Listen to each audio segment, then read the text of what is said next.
Hey, how's it going? My name is Teronin and welcome sa vlog. So, it's almost 10 a.m. 10 p.m. So, pupunta kami ng Tagaytay bukas. Mag-11 na pala, 11 p.m. 10:40 p.m. Bali, punta kami Tagaytay bukas, Sky Ranch. Then, pupunta namin lahat ng pwedeng puntahan. Kakainan lahat ng pwedeng kainan. And, holiday bukas eh. So, ito yung isa sa mga bagong content ko ngayon. Vlogging and motorcycling, so motovlogging, no. So bukas na lang transition tayo para makita nyo bukas kung oras kami, mga 6 a.m. siguro. So I'll see you guys tomorrow. Matulog namin. Itaas mo yan, ha? So ito 6 a.m. na. Alis na kami, nagbibihis na lang. Alas 4 kami, pero alas 4 kami gumising, or 4:30 or 5. Pinaliguan ko sandali yung motor para medyo maangas tignan. Dadaan lang ako sa trabaho sandali kasi may nalimutan akong item doon. Tapos pagdaan doon, diretso na kaming Roas Boulevard to Parañaque to Cavite to Tagaytay, no? So kakabit ko na sa helmet to, tapos check nyo na lang yung POV ko.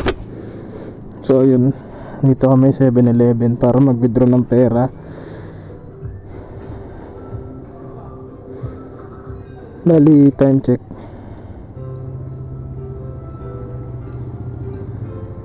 Yan, bali 6:36 na. Padaan muna kami sa trabaho ko para kukunin yung naiwang item ko. Tapos from there, diretso na kami papuntang Tagaytay. Ngayong malamig daw doon sa gantong panahon. At the same time, maganda yung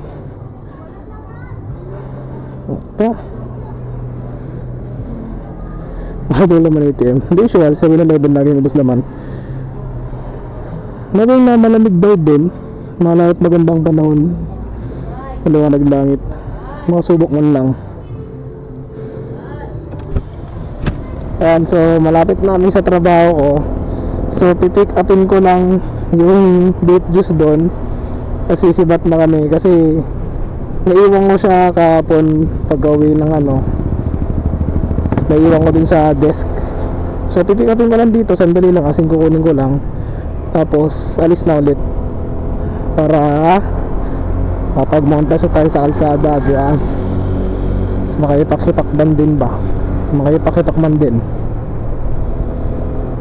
Okay. So dyan muna kayo at magmo-montage tayo after nito. Tattoo!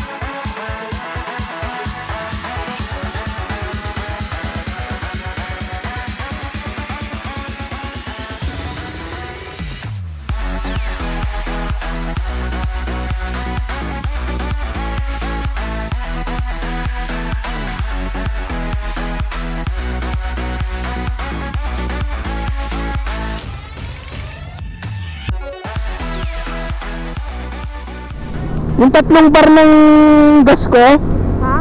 yung tatlong bar ng gas ko, Oo. abot pa yan. Paano pag hindi? Abot yan, maniwala ka sa akin. Tutulak tayo. Ang galing mo, no? Pag hindi, magpapalalamog tayo ng gas. Dahin ka gano'n. Hindi, utusan natin bumili ng gas sa gas kahit 50 lang, gas.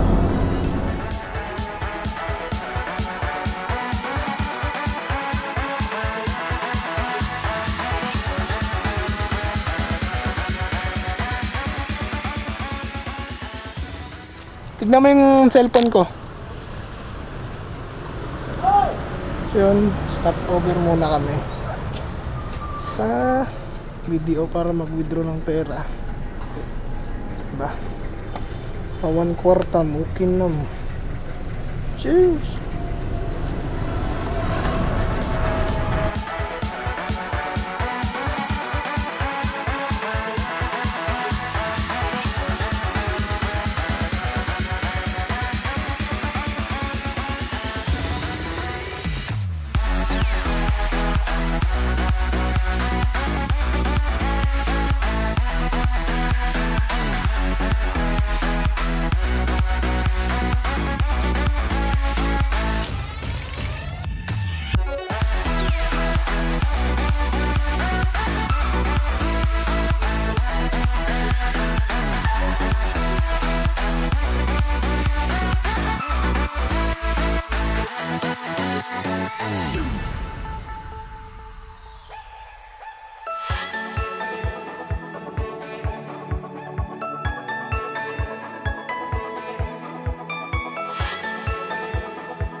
Isang diretso lang talaga to guys, papuntang Tagaytay.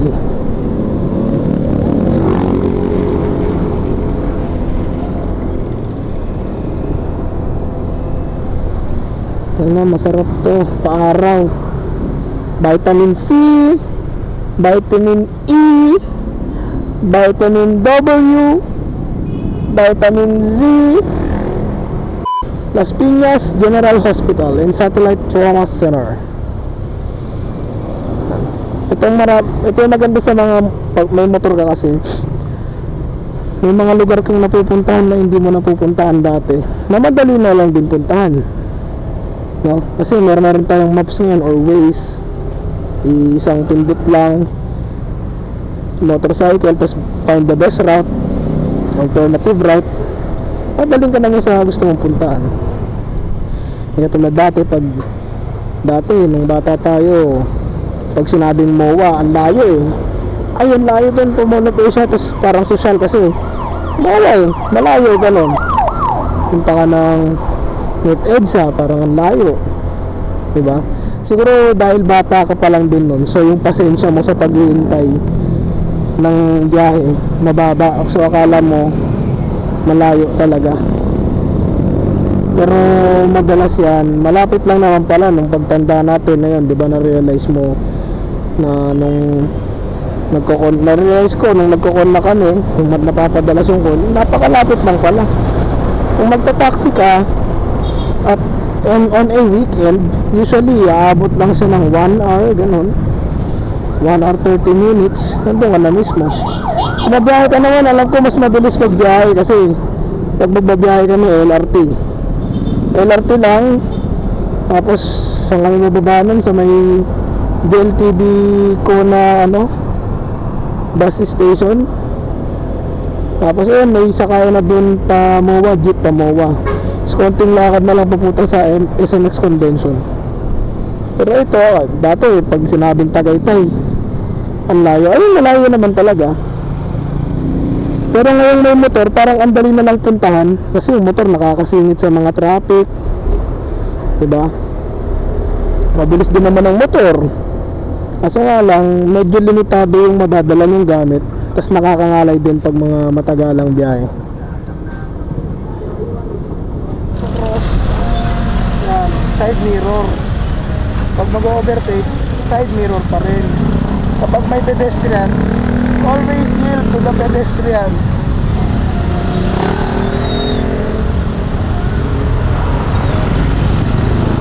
Kasi tayo mga naka-automatic naman tayo mga sasakyan, madali na lang mag-iit ng silinyador at umandar. Pero syempre kung mabilis ka, kasi di mo alam yung may biglang may tumakbo na bata, di ba? Kung mga ganyan, presence of mind na lang siguro. Iwas po sa iba, iwas malas, iwas be safety, defensive driving, sabi nga. Ay, ito naalala ko to, ito yung taking patag. Kung akala mo patag to, kaahon to boy. Nung pumunta kami dito pa Dasma, ito dinaanan namin, kota. Sabi ko, patag naman, ba't parang Naka 6 gear na ako eh. 6 gear yung pinakamagana lang ko eh. Naka ano ako nun, 8 gear ako nun. Nasa 6 na ako. Di ko ba't parang hirap pa rin ako? Ang bigat pa rin ba? Kapag tititigan mo mabuti, paahon to boy. Taking patag to.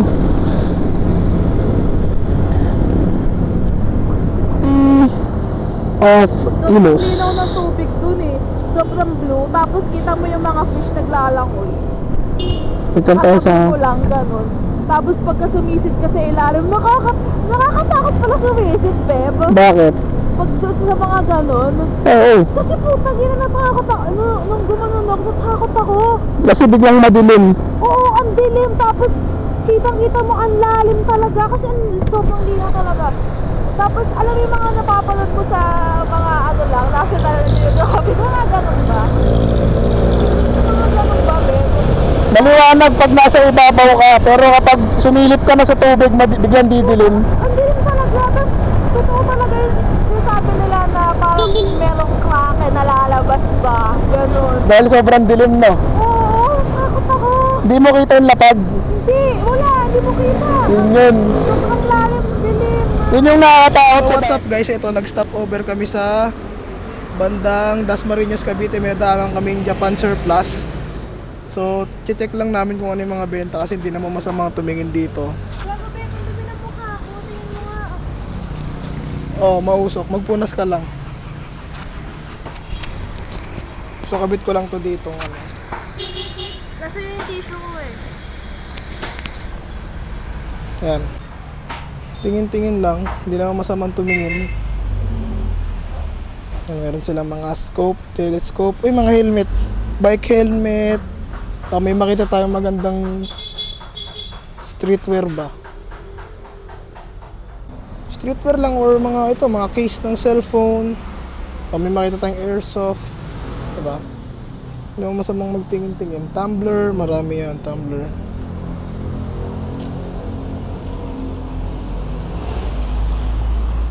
Ayan, mga camping bags, sleeping bags. Wow. Mga sleeping bags doon. Ito na mga medyo entertaining. Yung mga sombrero dito, check ko mamaya to.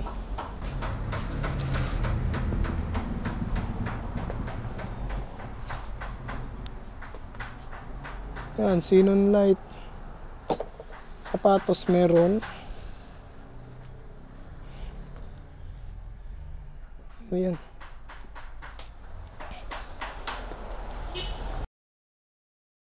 Ayan, dito na tayo sa Nasugbu Highway. Papunta na tayong Sky Ranch.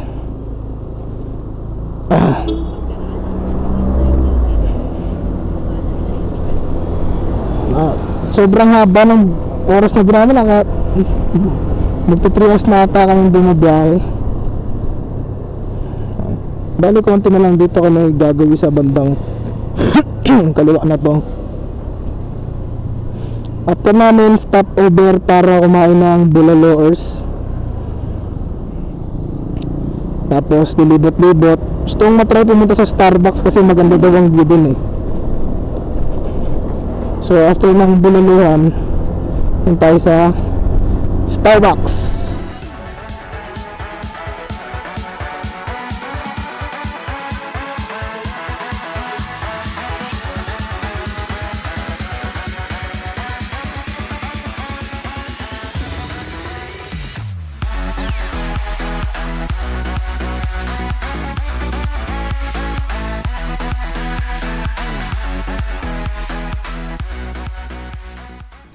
So yun, dito na kami sa parking area ng Sky Ranch Tagaytay. Nakapark na kami, almost 3 hours din yung biyahe. So hanap muna kami ng makakainan. Hanap muna ng makakainan, tapos gagala, punta ng Starbucks para sa magandang view, tapos kung ano pang pwedeng galaan. Yun.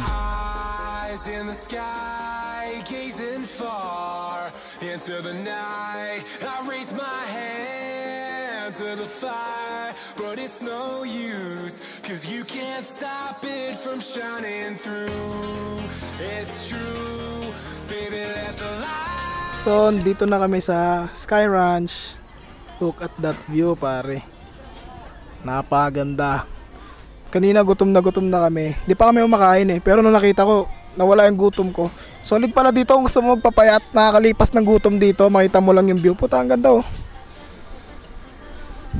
Ang na, parang huwag ka magdadala ng kaibigan mong medyo suicidal dito kasi napakadaling tumalon no.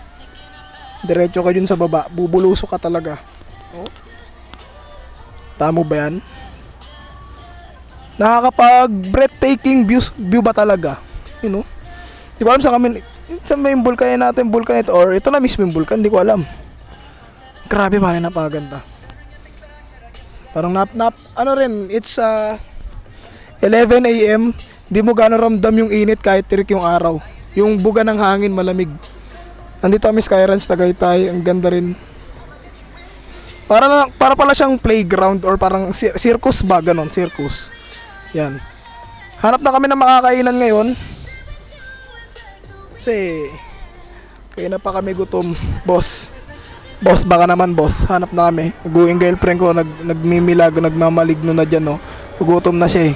Kaya muna kami. Let the light shine through. If you believe it's true, baby, won't you let the light shine through for you, for you, for you, for you, for you,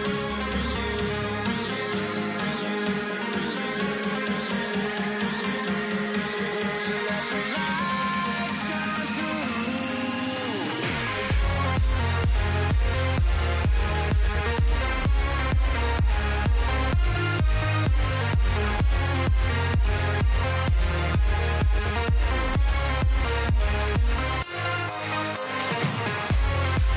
So ayun, marami silang mga entertainment dito. Merong VR box, ring toss, yan yung mga virtual reality, 4D simulator dito sa Sky Ranch.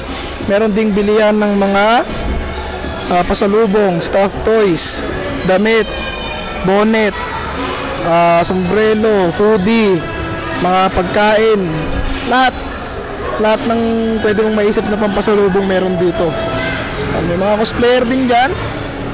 Merong entertainment para sa mga bata na talagang patok na patok sa mga child at heart, diba?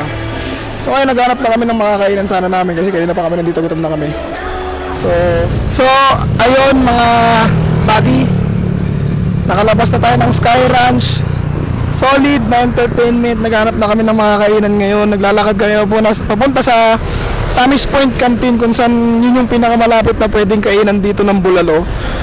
Well, sabi naman lahat ng pwede mong madaanan dito na may bulalo, masarap din naman eh. So titignan na lang natin. Na same time after nun, pupunta siguro kami ng Starbucks para i-check yung mga view doon and siguro bumili na rin, mag social climb ng konti. Saan, bibili rin ng pasalubong, diba? Pero mamaya na, pagka bandang uuwi na, mga bandang gabi na, no? Ambulansya. So, ayun, kakain na muna kami. So napansin ko lang sa mga gantong lugar, no? May mga nagbebenta ng keychain or parang mga memento ba ng I love Tagaytay, mga ganun. Bakit sa mga city rin naman yung Malabon or Navotas, wala nagbebenta ng I love Navotas, I love Malabon, I love Caloocan? Hindi, may mga magandang puntahan din naman dun Parang it's just Tagaytay City, Malabon City, di ba? Same city. At meron silang I love Malabon ba? Mga ganun ba? Para Malabon tags ka. Alam mong proud Malabonian ka, proud galing kang Malabon. So andito kami sa Tamis Point Canteen. Ito yung pinakamalapit na kainan mula sa Sky Ranch. Tapos nakita ko naman sa Google Reviews 4.4 siya. So umorder kami ng bulalong pangmasa nila, isang sisig, tapos isang platter ng garlic rice. Gusto pa namin umorder ng marami kaso baka marami na nga, hindi maubos. Hindi naman kami Gusto namin tikman lahat, diba? Bali hintay na lang kami ng order, tikman namin yon kung good seat ba, para malaman nyo kasi ito yung pinakamalapit na kainan sa Sky Ranch eh. So madaling lakarin para hindi na kayo lumayo, tapos malaman yung masarap. Panoorin nyo to, diba? Para malaman yung reviews namin. Ayan, dumating na yung bulalong pangmasa. Good for 2 person ng malahigante siguro. Patandami niya, no? Garlic rice. Solid. Montage. Shush. Teka lang, maglalagay tayo, magsasambok na ako. Sample.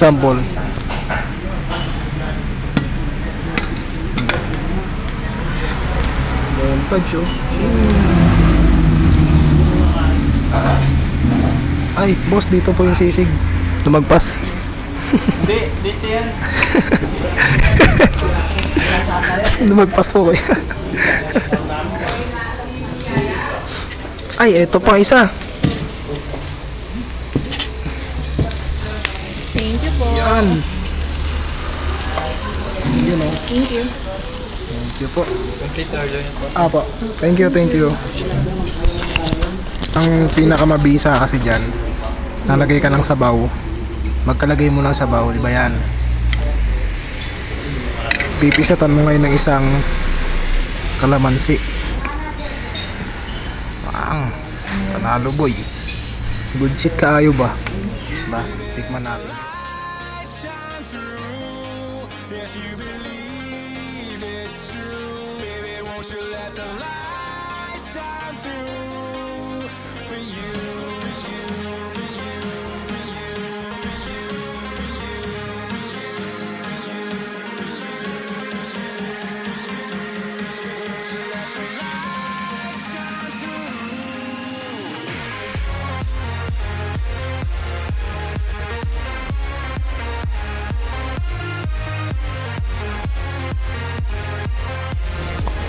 Wow. Ubos yan par. Ubos yan par. Pa-take out na lang natin to. Kasi Yung good for 2, good for 5 pala. good for 2, good for 5 pala. Tapos yung kanin, good for 2, good for 4 pala. Sarap. Hindi, joke lang. Bali. Ano? Sobrang dami lang talaga ng serving nila. Sobrang courteous nila sa serving. And yung kung gusto mo yung masarap na yung Paris ba na tikim ng bulalo, lagay ka ng bulalo sa sabaw, sa bowl, pisatan mo ng kalamansi, tapos lagyan mo ng siling green, haluin mo, konting patis, higop, boom, taka na, diretso langit ka brad pag ganyan. Pero yun nga, ubos na kanin, sobrang sarap, panalong panalo. Yung bill namin, check namin mamaya, at ilalagay ko na lang sa screen para malaman nyo at may idea kayo kung magkano yung mga dadalhin yung pera. Rate mo. From out of 5, yung bulalo siguro mga 4. Bakit? Walang mais. Yun yung nagpapatamis. Tsaka carrots. Kasi medyo kulang siya ng tamis. Nanap ko rin talaga mais. Sa sisig naman, Narinig ba ako? naririnig ka rin yan. Sa sisig naman, okay lang. 4. Sa akin, siguro 3 lang din. Kasi yan may konting Or buhok pa. 2.5. Sa akin 3. May buhok yung... Hindi, yun Diba? naman talaga. I mean, ganoon naman talaga. Pero diba, ang weird lang tignan. Lalo't nakasanayan natin yung wala. Tapos, crispy siya, oo. Medyo may part na sunog. Pero, it's still fine. Good shit pa rin siya. Good shit pa rin. Like, masarap pa rin. Hindi masyadong luto yung onion, which is normal naman, kaya lang. Medyo maanghang kasi pag yung onion kinain mo pag di mo linuluto kasi ng maayos. Taste niya bitter, gano'n. Ganun talaga. So, pakita ko na lang yung bill sa screen. Tapos, lipat na kami sa sunod. Dito. Parang close gate yun. Oo nga, parang close gate mo eh. Tanong mo dun kay kuya. Ay, Sir, may labasan po? May labasan dyan, sir? Thank you po. Ayun pala, puta. Oh, kasi parang gate. parang gate niya eh. Puta. Umiilusyon. Hindi ka naniniwala sa race eh. Ayun, so medyo stuck kami in traffic kasi merong event na nangyari. Parang racing ata or endurance ng mga bike. Ayan, oh. Parang ayun, oh. Ayun sila. May competition ata kasi may mga nakaharang na pulis, may barikada, hanggang dun pa yung traffic jam. Grabe. Mga abutin tayo ng mga ilang minuto dito kahit nakamotor tayo ba. Yan oh. Sheesh. Testingin natin boss. Sisemplang kung sisemplang. Sheesh. Sheesh. Sheesh.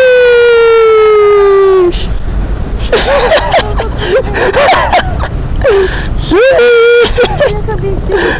Hindi ka naka-record ka? Ha? Naka-record ka? Tatawa ako sa'yo.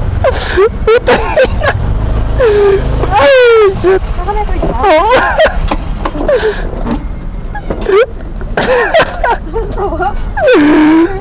Yung kapit mo kasi gumaganyan ka sa akin. Putang ina. Alam mo, hindi ako kinakabahan, pero dahil sa reaction mo, kinakabahan na rin ako eh. Putang ina naman. Relax ka lang, babe. Putang ina. Ang tarik kasi! Tapos nung nakatawa na, sabi ko, nung una kinakabahan din na kasi baka di ko magot yung preno. Pero nung nakatawa, okay naman, kaya naman. Tapos ikaw gumaganon ka, parang kinakabahan na din ako kasi gumaganon ka rin. Ano ba? Shit! Sabi ko kasi Ang tarik! Parang ang burot. Putang ina yan.